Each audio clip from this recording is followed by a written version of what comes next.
कहानी की शुरुआत होती है उस दिन से जब आसमान में एक अजीब सी चीज नजर आने लगी। किसी को पता नहीं था कि ये इंसानियत के आखिरी दिनों की शुरुआत है। दुनिया के लोग इसे एक स्पेस इवेंट समझ रहे थे, लेकिन वैज्ञानिक जानते थे कि इसके पीछे एक ऐसा खतरा छुपा है जो पूरी दुनिया को मिटा कर रखने वाला था। इसी समय हम कहानी के मुख्य किरदार जॉन को देखते हैं, जो अपनी पत्नी एलिसन और बेटे नाथन के साथ एक आम सा दिन गुजार रहा होता है। उस दिन सभी घर में खुशी से बैठे थे, लेकिन उन्हें बिल्कुल भी अंदाजा नहीं होता कि कुछ ही पल बाद उनकी जिंदगी बदलने वाली है। अचानक टीवी पर एक इमरजेंसी न्यूज अलर्ट आना शुरू हो गया। न्यूज में बताया जाता है कि क्लार्क नाम का एक खतरनाक कॉमेट पृथ्वी के करीब से गुजरने वाला है। शुरू में लोग इसे एक स्पेस इवेंट समझने लगे, लेकिन वैज्ञानिक जानते थे कि इसके पीछे एक ऐसा खतरा छुपा है जो पूरी दुनिया को मिटाकर रखने वाला था, क्योंकि ये कोई आम कॉमेट नहीं था। इसका एक बड़ा टुकड़ा सीधा पृथ्वी से टकराने वाला था और इस टकराव के बाद होने वाली तबाही का अंदाजा लगाना नामुमकिन था। टीवी पर बार बार न्यूज सुनकर जॉन जैसे ही घर से बाहर निकला, सब परिंदे तेजी से एक ही दिशा में भागने लगे, मानो कोई बहुत ही बड़ी मुसीबत आने वाली हो। तभी अचानक एक खतरनाक हवा का तेज झोंका उसे उड़ाकर घर से दूर ले गया। वो झोंका इतना तेज था कि घर के शीशे तक टूट जाते हैं। अंदर मौजूद सभी लोग घबरा जाते हैं, क्योंकि अब उन्हें एहसास हो गया कि ये सिर्फ एक आम घटना नहीं बल्कि किसी बड़ी तबाही की शुरुआत है। इसी बीच जॉन के फोन पर एक मैसेज अलर्ट आया, जिसमें बताया गया कि उसके परिवार को एक स्पेशल शेल्टर के लिए चुना गया है, जहाँ कुछ चुनिंदा लोगों को सुरक्षा दी जाएगी। लेकिन जब ये बात घर में मौजूद पड़ोसियों को पता चली तो उन्हें ये फैसला बिल्कुल पसंद नहीं आया। उन्होंने गुस्से में यही कहा कि अगर दुनिया खतरे में है तो सिर्फ कुछ लोगों को नहीं बल्कि सबको बचने का मौका मिलना चाहिए। जॉन के लिए ये फैसला लेना बिल्कुल आसान नहीं था। वो चाहता तो अपने पड़ोसियों की मदद कर सकता था, लेकिन हालात ऐसे थे कि उसे अपने परिवार को बचाने के लिए वहाँ से निकलना ही पड़ा। जाते जाते उन्होंने रास्ते पर हर तरफ गाड़ियों का जाम लगा हुआ देखा। मतलब साफ था कि मुसीबत बहुत करीब आ चुकी है। जॉन जल्दी से किसी तरह करके अपनी पत्नी और बेटे के साथ एयरपोर्ट पहुँचता है, जहाँ चारों तरफ सिक्योरिटी फैली हुई थी। हर तरफ आर्मी के जवान तैनात थे, हर तरफ अफरा तफरी का माहौल था।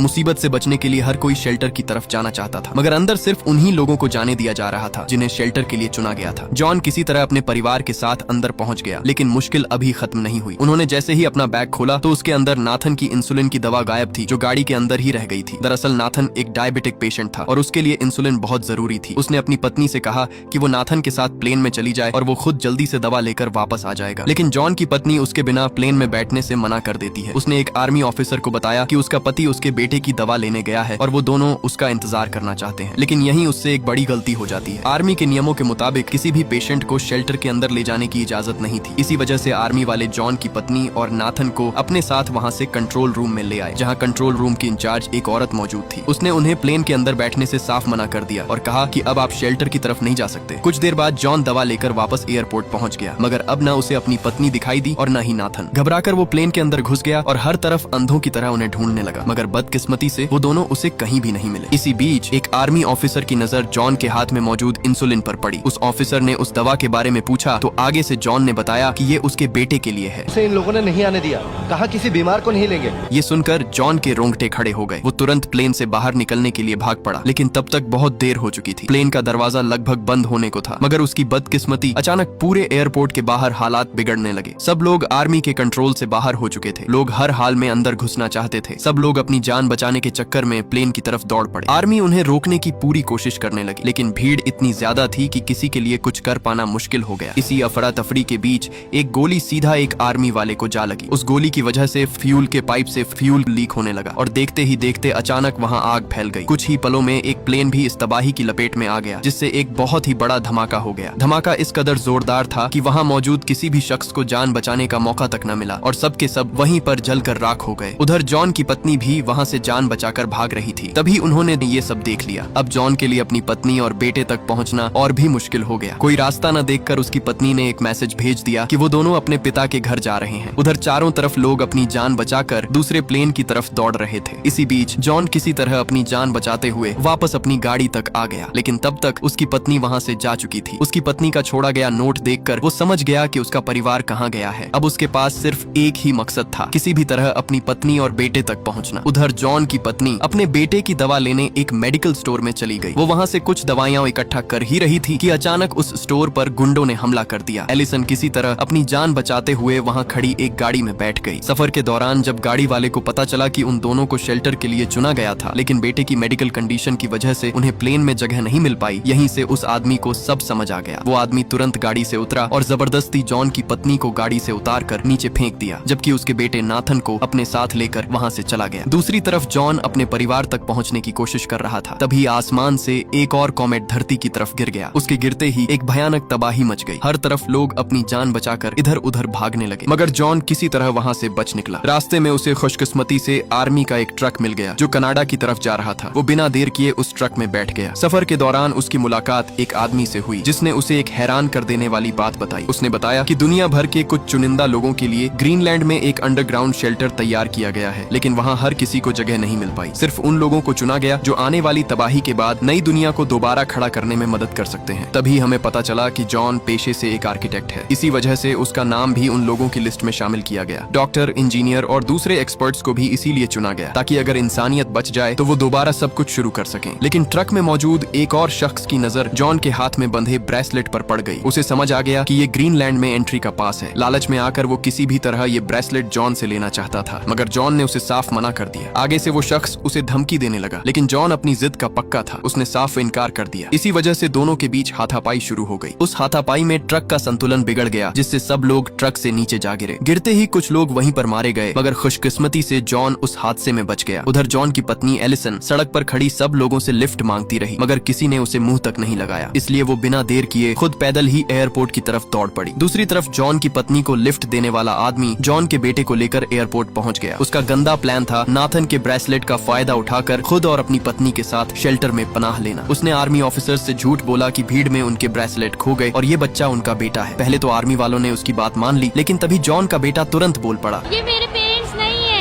इतना सुनते ही आर्मी वालों को उन पर शक हो गया और उन्होंने तुरंत नाथन को अपने पास रख लिया। इसी बीच जॉन की पत्नी एलिसन भी आखिरकार उस एयरपोर्ट तक पहुंच जाती है। अपने बेटे को ढूंढते ढूंढते वो उस जगह पर पहुंची जहां उसके बेटे को रेस्क्यू कैंप में रखा गया था। अपने बेटे को ठीक देखकर वो सुकून का सांस लेती है। एक डॉक्टर ने उसे बताया कि अगर वो यहाँ से शेल्टर की तरफ नहीं जाना चाहती तो थोड़ी देर में एक मिलिट्री ट्रक यहाँ से कनाडा की तरफ जाने वाला है, तुम दोनों उसमें जा सकते हो। उधर जॉन भी काफी मुश्किलों के बाद कनाडा पहुंच जाता है। वो सीधा अपने ससुर के घर आ गया, लेकिन वहाँ उसकी पत्नी और बेटा मौजूद नहीं थे। इसी बेचैनी के बीच अचानक उसके फोन की घंटी बज उठी। फोन पर उसकी पत्नी ने बताया कि वो मेन रोड पर उतर चुके हैं। ये सुनते ही जॉन तुरंत उन्हें लेने निकल पड़ा। इतने दिनों बाद जब तीनों एक दूसरे से मिले तो उनके लिए वो लम्हा किसी चमत्कार से कम नहीं था, लेकिन उनके पास खुशी मनाने का समय बिल्कुल नहीं था। जॉन ने उन्हें बताया कि सबसे बड़ा कॉमेट अभी धरती से टकराया ही नहीं है, असली तबाही अभी बाकी है। इसीलिए उन्हें ग्रीनलैंड के उस अंडरग्राउंड शेल्टर तक हर हाल में पहुंचना होगा, क्योंकि बचने का बस वही एक आखिरी मौका है। एलिसन ने अपने पिता को साथ चलने के लिए कहा, मगर उन्होंने साफ मना कर दिया, क्योंकि अब उनका मरना यहीं पर तय था। इसलिए न चाहते हुए भी जॉन और उसका परिवार उस शेल्टर की तरफ निकल पड़ा। लेकिन अब दुनिया पहले जैसी नहीं रही। जैसे जैसे वो आगे बढ़ते गए, रास्ते भर आसमान से कॉमेट के छोटे छोटे टुकड़े गिरते जा रहे थे। चारों तरफ तबाही फैलती गई। जहाँ भी कॉमेट गिरते लोग वहीं पर मरते गए। रास्ते भर आसमान से गिरते कॉमेट के टुकड़े तबाही मचाते रहे। जॉन को हर हाल में आखिरी फ्लाइट पकड़नी थी। जब वो एयरपोर्ट पहुंचा तो विमान उड़ान के लिए तैयार था। कोई और रास्ता न देखकर उसने अपनी गाड़ी रनवे पर प्लेन के सामने रोक दी। जैसे ही गाड़ी प्लेन के सामने रुकी, खुशकिस्मती से प्लेन रुक गया। पायलट गुस्से में बाहर आया। जॉन ने उसे बताया कि उसका परिवार भी ग्रीनलैंड शेल्टर के लिए चुना गया है, मगर पायलट ने उसे मना कर दिया क्योंकि प्लेन में जगह लगभग खत्म हो चुकी थी। लेकिन जॉन किसी भी सूरत प्लेन में चढ़ना चाहता था। उसने उन्हें धमकी दी कि अगर वो उन्हें साथ न लेकर गए तो वो गाड़ी कभी रनवे से नहीं हटाएगा। पायलट को मजबूरी में जॉन और उसके परिवार को प्लेन के अंदर बैठाना पड़ा। सब आगे बढ़ ही रहे थे कि तभी वही सबसे बड़ा कॉमेट धरती से टकरा गया। धमाके के झटके इतने खतरनाक थे कि प्लेन भी बुरी तरह हिल उठा। प्लेन पायलट से पूरी तरह बेकाबू हो गया और अचानक एक पहाड़ी से टकराकर वहीं पर तबाह हो गया। कुछ लोग घायल जरूर हुए, लेकिन खुशकिस्मती से सब लोग जिंदा बच गए। प्लेन से निकलते ही उन्हें दूर आर्मी के बंकर दिखाई दी। आर्मी ने जैसे ही उन्हें देखा, वो उन्हें ग्रीनलैंड के अंडरग्राउंड बंकरों के पास ले आए। तभी उसी बड़े कॉमेट के टुकड़े धरती पर गिरने लगे। उन्हें देखते ही जॉन के रोंगटे खड़े हो गए। सब लोग जल्दी से बंकरों में घुसने लगे। इमरजेंसी अलार्म तेजी से पूरे बंकर में गूंज उठा। मतलब साफ था कि कॉमेट धरती के बहुत करीब आ चुका है। बंकरों के दरवाजे बंद होते ही अंदर मौजूद लोगों का बाहर की दुनिया से संपर्क पूरी तरह टूट गया। जमीन के ऊपर क्या तबाही चल रही थी किसी को कुछ नहीं पता। और फिर कहानी पूरे 1 साल आगे चली जाती है। कुछ समय बाद धरती फिर से धीरे धीरे बेहतर होने लगी। जब बंकर का दरवाजा खोला गया तो बाहर सिर्फ तबाही के खौफनाक दृश्य थे। बड़े बड़े शहर खंडहर में बदल चुके थे। सालों तक लोग उस बंकर में कैद रहे, मगर वो ज्यादा देर तक वहाँ नहीं रह सकते थे, क्योंकि अब उनके पास धीरे धीरे बचा कुचा खाना पानी खत्म होने लगा। वहीं अब जॉन का बेटा नाथन भी काफी बड़ा हो चुका था। एक दिन जॉन सूट पहनकर सामान ढूंढते हुए एक सुनसान जहाज के करीब पहुंच गया। वहाँ उसे चारों तरफ मरे हुए लोगों के ढेर दिखाई दिए। इससे पहले कि वो वहाँ कुछ और ढूंढ पाता, तभी रेडियो पर उसे एक बहुत ही खतरनाक तूफान की चेतावनी दी जाने लगी। वो तूफान उसकी तरफ तेजी से बढ़ रहा था। जॉन किसी तरह अपनी जान बचाते हुए तुरंत बंकर की तरफ दौड़ पड़ा। तूफान भी उसके बहुत करीब आ चुका था, मगर खुशकिस्मती से भागते भागते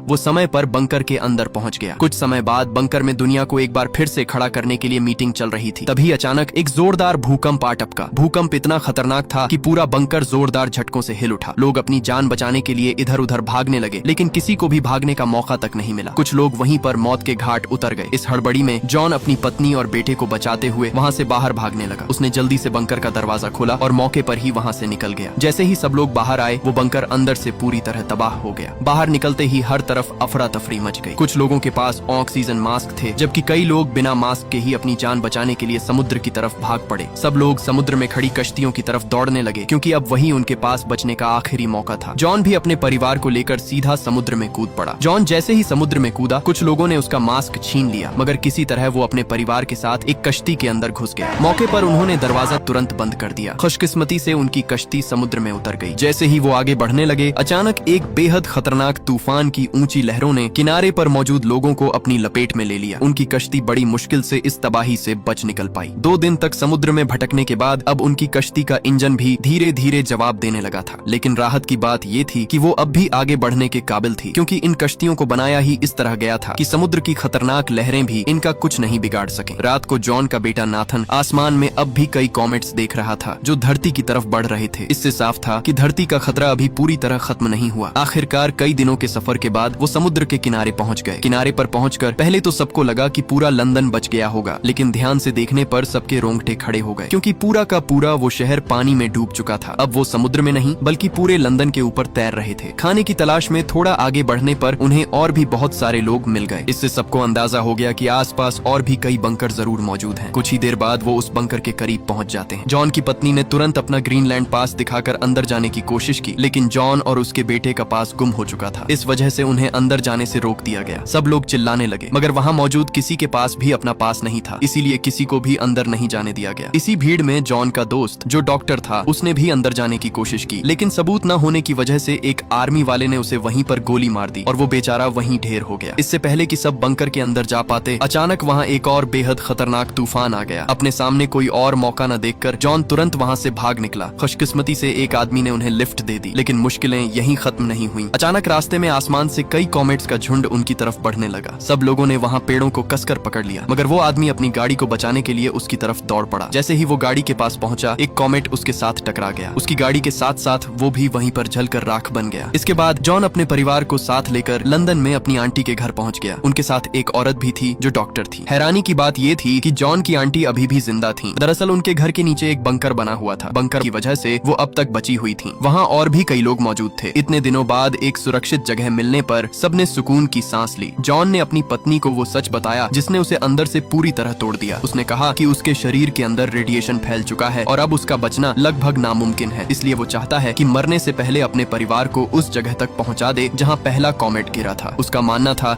कि शायद वहीं से जिंदगी दोबारा शुरू की जा सकती है। अगली सुबह सब सफर पर निकलने के लिए तैयार हो गए। जॉन की आंटी ने उसे अपनी सुरक्षा के लिए एक बंदूक भी दे दी। सफर के दौरान दिन भर सब ठीक रहा, लेकिन रात होते ही कुछ लुटेरों ने उन पर हमला कर दिया। इस हमले में उनके साथ मौजूद डॉक्टर मौके पर ही मारी गई, लेकिन जॉन ने हिम्मत नहीं हारी। वो तुरंत गाड़ी से बाहर निकला और एक के बाद एक सभी लुटेरों को मौत की नींद सुला दिया। सुबह होते ही उन्होंने डॉक्टर को दफनाया और एक बार फिर से अपने सफर की तरफ निकल पड़े। कई मुश्किलों के बाद जब वो एक जगह पहुंचे तो उनके होश उड़ गए, क्योंकि जहां सालों पहले समुद्र हुआ करता था, आज वो सूख कर पूरी तरह खत्म हो चुका था। थोड़ा आगे जाने पर उन्हें बहुत सी गाड़ियां खड़ी दिखाई दी, क्योंकि आगे से जाने का कोई रास्ता ही नहीं था। जमीन बीच से फट चुकी थी। उस जमीन को फटा देखकर उनकी रूह कांप उठी। उसे पार करने का सिर्फ एक ही रास्ता पतले से रस्से का पुल था। यहाँ न चाहते हुए भी जॉन अपने परिवार के साथ हिम्मत करके उस पर चलना शुरू कर देता है, मगर उस पुल को पार करना इतना आसान नहीं था। तेज हवाओं और हिलती हुई जमीन की वजह से उनका ये सफर और भी ज्यादा खतरनाक हो गया। कई लोग रास्ते में ही गिरकर अपनी जान गंवा बैठे, क्योंकि वहाँ की चट्टानें धीरे धीरे कमजोर पड़ने लगी थीं। मगर जॉन ने किसी तरह अपनी पत्नी और बेटे को संभालते हुए उस खाई को पार कर लिया, जबकि ज्यादातर लोग पीछे ही मारे गए। खाई के दूसरी तरफ पहुंचकर वे उस जगह की तरफ बढ़ते हैं जहां पहला कॉमेट गिरा था, लेकिन वहां पहुंचकर उन्हें कोई हरियाली या सुरक्षित जगह नजर नहीं आई। हर तरफ जली हुई जमीन थी। वहां सब कुछ तबाह हो चुका था, जिसे देखकर जॉन के होश ही उड़ गए। लेकिन इससे पहले कि वे वहां से जा पाते, तभी एक हथियारबंद आदमी उनके सामने आ गया। जॉन ने उसे अपनी सारी कहानी बताई, जिसके बाद वह उन्हें पनाह के लिए अपने घर ले गया, जहाँ और भी कई लोग मौजूद थे। उसने उन्हें बताया कि जिस जगह की तलाश में वे आए हैं वह यहीं आसपास मौजूद है और लोग उसे क्रेटर के नाम से जानते हैं। लेकिन वहाँ तक पहुँचना आसान नहीं है, क्योंकि रास्ते में जंग का माहौल है। जो भी वहाँ जाता है उसे लुटेरे वहीं पर भून डालते हैं। वहाँ कई खतरनाक लोग मौजूद हैं। मदद के लिए वह आदमी अपनी बेटी को उनके साथ भेजने का फैसला करता है। उसने उन्हें मैप दिखाकर कहा कि ये रास्ता सीधा तुम्हें वहाँ तक ले जाएगा। उसने उसे एक फोटो देकर कहा कि इसे रास्ते में आने वाली एक चेक पॉइंट पर दिखाना, फिर तुम्हें आगे जाने दिया जाएगा। अगर ये फोटो कहीं गुम हो गई तो तुम वहाँ कभी भी नहीं पहुँच पाओगे। इसके बाद सब लोग दोबारा से अपना सफर शुरू कर देते हैं। कुछ देर सफर करने के बाद वे एक जगह पर आकर रुक गए, लेकिन तभी अचानक वहाँ कुछ आर्मी वालों ने उन्हें चारों तरफ से घेर लिया और उन्हें साफ मना कर दिया कि तुम सब लोग आगे नहीं जा सकते। आगे तुम्हारे लिए बहुत ज्यादा खतरा है। आगे कुछ लुटेरों से आर्मी की जंग छिड़ी हुई है। लेकिन जब उस लड़की ने अपने बारे में बताया तब उस आर्मी वाले ने उन पर भरोसा कर लिया। वो उन्हें अपने साथ लेकर उसी जगह जाते हैं जहाँ कमांडर जोनी मौजूद था। मगर जैसे ही वो उस जगह के पास पहुँचे वहाँ हर तरफ अंधाधुंध गोलीबारी शुरू हो गई। सब गोलीबारी के बीच आगे बढ़ते गए। इस हमले में बेचारे कई मिलिट्री वाले वहीं पर ढेर होते गए। बदकिस्मती से जॉन की हालत भी धीरे धीरे बिगड़ने लगी। मतलब अब उसके पास ज्यादा समय नहीं है। वो कभी भी अपनी जान की बाजी हार सकता है। जैसे तैसे करके पूरी रात का सफर तय करने के बाद सब उस चेक पॉइंट तक पहुंच जाते हैं। लेकिन वहां जाकर उन्हें पता चला कि कमांडर जोनी एक रात पहले ही हमले में मारे जा चुके हैं। ऑफिसर ने उन्हें वापस लौटने का कहा, क्योंकि अगर वो 1 मिनट भी यहाँ ठहरे तो सब के सब मारे जाएंगे। मगर जॉन ने साफ कह दिया कि वो अब यहाँ से कहीं नहीं जाएगा। अब वो हर हाल में अपने परिवार को क्रेटर तक लेकर ही जाएगा। उसने वो तस्वीर भी उसे दिखाई, मगर ऑफिसर ने उसे साफ मना कर दिया। अब उसका शरीर भी धीरे धीरे जवाब देने लगा था, क्योंकि रेडिएशन उसके शरीर में पूरी तरह फैल चुकी थी। जॉन की बात सुनकर ऑफिसर का दिल पिघल गया। उन पर दया करते हुए उसने उन्हें एक बस में बिठा दिया जो सीधा क्रेटर की तरफ जा रही होती है। जॉन और उसका परिवार एक बार फिर से अपने खतरनाक सफर पर निकल पड़े, लेकिन मंजिल तक पहुंचने से पहले ही एक और जोर का धमाका ठीक उनकी बस के सामने आ गिरा, जो किसी और ने नहीं बल्कि उन्हीं लुटेरों ने किया। उन लुटेरों ने उस बस पर पूरी तरह कब्जा कर लिया। बस के साथ जितने भी आर्मी वाले थे उन लुटेरों ने सबको मौत की नींद सुला दी। उन लुटेरों ने बस के अंदर बैठे सबको नीचे उतरने का हुक्म दिया। सब एक के बाद एक बस से उतरते गए, मगर जैसे ही जॉन की बारी आई उसने अपनी जान की परवाह किए बिना उस लुटेरे पर हमला बोल दिया। जॉन को लड़ता देख बाहर खड़े लोगों में भी हिम्मत आ गई। सबने मिलकर एक के बाद एक सब लुटेरों को वहीं पर ढेर कर डाला। उस लुटेरे को निपटाकर जॉन जैसे ही बस से बाहर निकला वो घायल था, क्योंकि उसे गोली लग चुकी थी। उसने तुरंत अपनी पत्नी से कहा कि समय बहुत कम है, इसलिए हमें तुरंत क्रेटर की तरफ जाना होगा। जैसे ही सब लोग गाड़ी में बैठे जॉन की पत्नी खुद आगे बढ़ी और जल्दी से ड्राइविंग सीट संभाली। वो सब तेजी से क्रेटर की तरफ बढ़ते जा रहे थे। थोड़ा ही आगे आने पर उनके रास्ते के सामने बहुत सारी गाड़ियां टूटी फूटी पड़ी थी, इसलिए उन्हें मजबूरन गाड़ी रोकनी पड़ी और पैदल ही पहाड़ी की तरफ निकल पड़े। पहाड़ी के ऊपर चढ़ते ही उनके सामने एक खूबसूरत वादी होती है। उनके सामने चारों तरफ हरियाली, साफ पानी और ताजा हवा थी। इतनी तबाही के बाद भी जिंदगी यहाँ अभी तक बाकी थी। ये दृश्य देखकर जॉन के चेहरे पर सुकून आ गया। उसे तसल्ली हो गई कि उसने अपने परिवार को आखिरकार एक महफूज जगह पहुंचा ही दिया। लेकिन गोली लगने की वजह से अब वो अपनी जिंदगी की आखिरी सांस ले रहा था। तभी अचानक वो वहीं पर नीचे गिर पड़ा। जॉन खुद तो इस नई दुनिया का हिस्सा न बन सका, लेकिन अपनी जान देकर उसने अपने परिवार को एक नई जिंदगी जरूर दे दी। और ये मूवी यहीं पर एंड हो जाती है। अगर ये वीडियो आपको अच्छी लगी तो इस वीडियो को लाइक और हमारे चैनल को सब्सक्राइब कीजिएगा।